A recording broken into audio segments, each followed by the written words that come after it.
10 common financial mistakes everyone makes. I know, you probably read the title and thought, exactly where am I spending my money?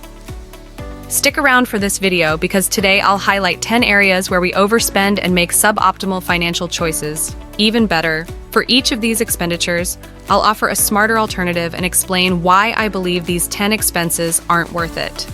If some don't resonate with you, that's fine. Take the tips that speak to you. The first expenditure we need to address is excessive use of delivery apps or eating out at restaurants. Consider this. If we're stuck in our daily work routines, whether in a corporate setting or running our own businesses, and consistently spend on meals outside the home, these establishments are always seeking to maximize profit from the food they sell. When using delivery apps, the situation is even worse. They charge delivery fees, service charges, and various other added fees. Ultimately, the per meal cost becomes quite high. And if we do this every day, the impact on our budget is significant. A more economical alternative is planning and preparing your meals at home. This not only helps save money, but also allows you to have greater control over the quality and nutrition of the food you consume. Honestly, do the exercise. Add up everything you're spending on eating out. The reality is that daily spending at restaurants or delivery apps accumulates over the month. This represents a substantial extra cost for food we could have prepared ourselves. Yes, meal preparation might take some time, but the daily savings are worthwhile. The main issue is the recurrence. These expenses repeat daily, weighing on the monthly budget. There's nothing wrong with dining out or ordering in occasionally in specific instances throughout the month. Think of it as a financial challenge. Calculate how much you're spending on eating out and see how much could be reduced by cooking more at home. Preparing your own meals not only saves money, but can also be healthier and give you control over what you're consuming. Try planning your meals weekly, creating smart shopping lists, and preparing some meals in advance. This streamlines time management and helps avoid the temptation to spend on convenience foods. I encourage you to do this exercise.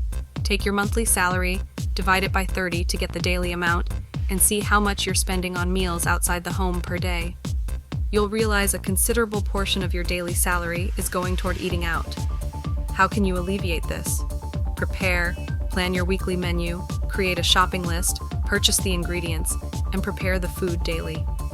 And yes, this requires time and planning. Do you want to invest time or spend money? The second expenditure is buying trendy clothes every new season. Fast fashion works like this. New collections are released constantly. What used to be 2 collections a year has become a new collection every 3 months. It's crazy because brands need to constantly release new clothing to be repeatedly sold. If you're in this cycle, know that you're spending a lot of money just to keep up with the latest trends. Fast fashion creates the feeling that we need to be constantly updated, but this can hurt our finances. And worst of all, we often buy clothes not for ourselves but to show off to others. If you're the type who buys new clothes every season and pay more for a logo, know you're spending money on something subjective. This keeps us in a cycle of constant spending.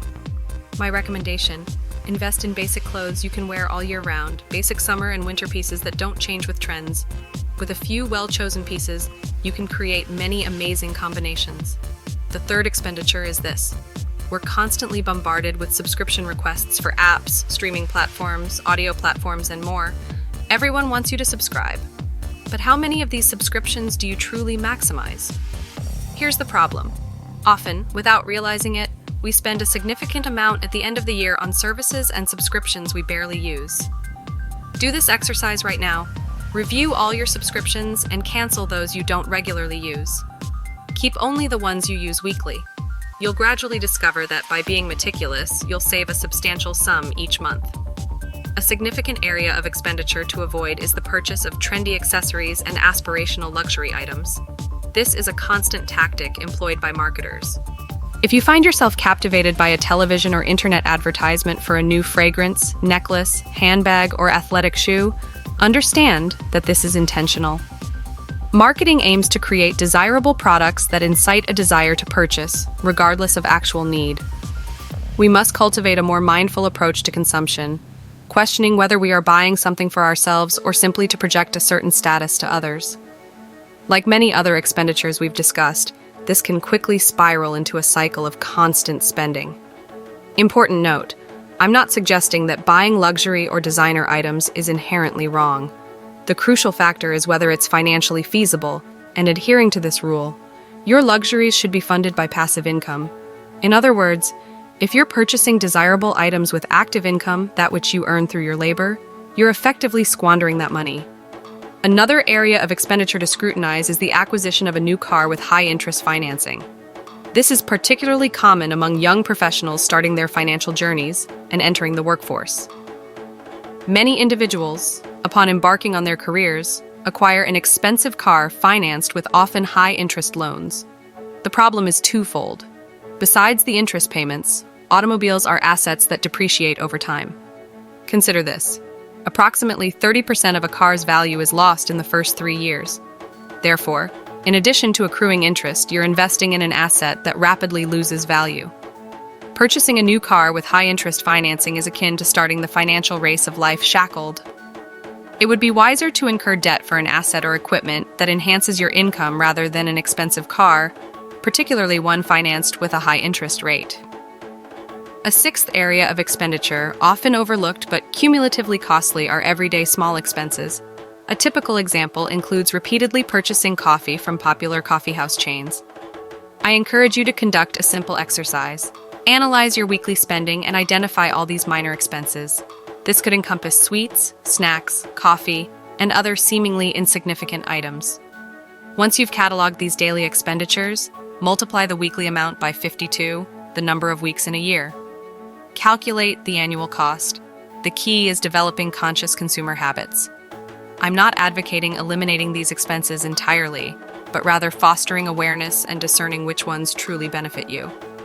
A seventh category of spending comprises electronics and gadgets that are seldom utilized or needed. This scenario is undoubtedly familiar. A new smartwatch, headphones, or augmented reality device is released, and you're tempted to purchase it. But how often do you actually use these items in a year? Are you acquiring them simply due to the novelty of possessing the latest releases rather than a genuine need? This isn't an ideal approach. Firstly, we must evaluate our needs and concentrate on items we use regularly. This allows for investments in durable, high-quality products with a strong return on investment. Before purchasing, first, necessity. Assess whether you truly require the item. Ask yourself if it will be frequently utilized in your daily routine. Second, quality. Prioritize high-quality products with longevity and extended usability. Third, value proposition. Evaluate the price relative to the quality and frequency of use. Avoid impulsive purchases. Often, we acquire new items solely because they are novel, not because we genuinely need them or will derive maximum benefit. How many items in your home have you purchased multiple times, used once or twice, and subsequently stored away? Be mindful, as the number might surprise you. The eighth area of unnecessary expenditure involves home decor and superfluous household items. When furnishing or decorating a home, it's easy to become enthusiastic and want to acquire everything: a new chair, trendy decor, a beautiful statue. This enthusiasm can lead to overspending on items we may not truly need. We experience a momentary satisfaction from purchasing these items, only to later realize the money was spent on non-essential things. It's essential to remember that home decor doesn't necessitate acquiring everything at once. Plan your purchases and prioritize essential items. Acquiring durable, high-quality items that you know you'll use for a long time is a more financially sound decision. Furthermore, repurposing and refurbishing old furniture can be a fantastic way to save money and add a unique touch to your home. Another helpful tip is to wait a bit before purchasing something you've seen and liked. If, after some time, you still feel the item is necessary and will add value to your home, then proceed with the purchase. This helps to avoid impulsive buys and unnecessary spending. A ninth area of potential overspending is excessive or extravagant gift giving. Many people, when wanting to show affection, opt for large, expensive gifts. The problem with these presents is that they often convey more money than heartfelt emotion. I've always believed that when we want to express care, the best approach is to dedicate our time. Ultimately, when we buy an expensive gift, we often do so at the last minute, perhaps 20 minutes or an hour before seeing the loved one. Instead, why not demonstrate that you've dedicated weeks or even months to crafting that gift? I guarantee the impact will be far greater, as it shows you've invested time, not just money. Remember, in life, time is far more valuable than money. A gift that shows you've invested your time holds significantly more emotional value. A 10th area of potential overspending is excessive investment in a hobby you're just starting, a pastime to which you've only dedicated a few sessions or days. This happens to many of us. We get enthusiastic, start exploring, and want to buy the best equipment for a hobby we're not yet sure we'll enjoy long term. But this initial dopamine-driven impulse leads us to overspend right from the start. Recommendation: begin gradually. Example: if you're starting boxing, wait a few months before investing in high-quality gloves. Use basic equipment or rent until you're certain you truly enjoy the activity. If you've taken a liking to running, start with a comfortable but affordable pair of running shoes. Gradually increase your investment as you become more committed to the hobby. Wait a few months before buying that watch that tracks your heart rate. If paddleboarding is your new passion, wait a while before investing in a top-of-the-line paddleboard. Use this approach as a motivator to truly dedicate yourself to the new sport, exercise, or hobby. The key here is to acquire the best equipment when you've become proficient and consistent, not at the very beginning. Don't be one of those people who has a plethora of unused items and accessories that have only seen the light of day once a year. These were 10 examples of spending habits, but certainly many more exist. The essential takeaway is to become mindful consumers and plan our spending intelligently to avoid waste and ensure we're investing our money in what truly matters. Leave your comment below. Which of these spending habits affects you the most? Share your experience in the comments. Before we conclude, don't forget to subscribe to the channel and activate the bell to receive notifications of new videos. See you in the next video. Don't miss it. I've left a new video here for you. Until then.